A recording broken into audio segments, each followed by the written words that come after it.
Hi there, Virgos. Thanks so much for tuning in. I'm Astrogirl, and we're looking at April 3 through April 9.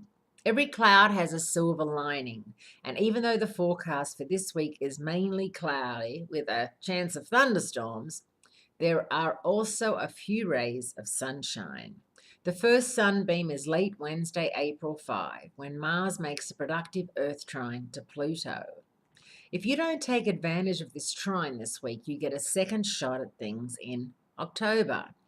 This is big news because April 6th, Saturn goes out of phase or retrograde. It's out of phase through the end of August in Sagittarius, one of the loudest, most opinionated signs in the zodiac.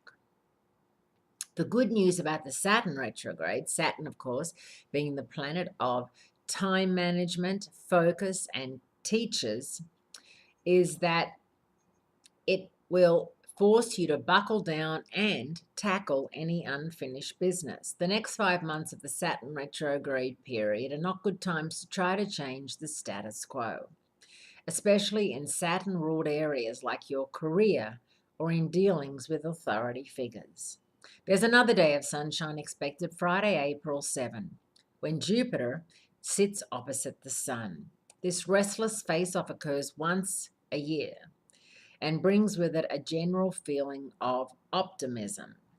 Depending on how Jupiter is configured in your natal chart, it can also open the door to travel and broadening your perspective through higher education. The shadow side of the Sun-Jupiter lineup, the Sun being in Aries, Jupiter being in Libra, includes exaggerating the sunny side of life and overextending yourself. So if you're surrounded by Aries, Leo, Sagittarians who are all trying to outdo each other and say, I can do it, I can pay for it, I can organize that, you're probably better off organizing it and paying for it yourself, Virgos, because if anyone can come through when they say they're going to, it's you. A dark cloud is on the horizon, yet again, on Saturday, April 8, when Venus makes the second of 4 squares with Saturn.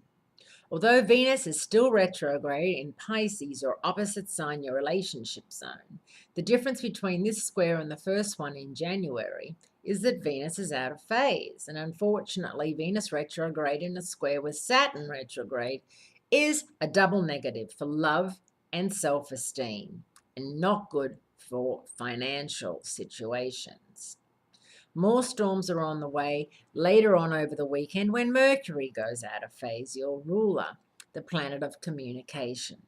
So as of Sunday, we're going to have Mercury, Venus, Jupiter, and Saturn all moving backwards and being retrograde. It's going to be a very interesting couple of weeks / months. So more about that next week, Virgos. Thank you so much for checking in. And all I can say is hang on tight. Get your umbrellas out.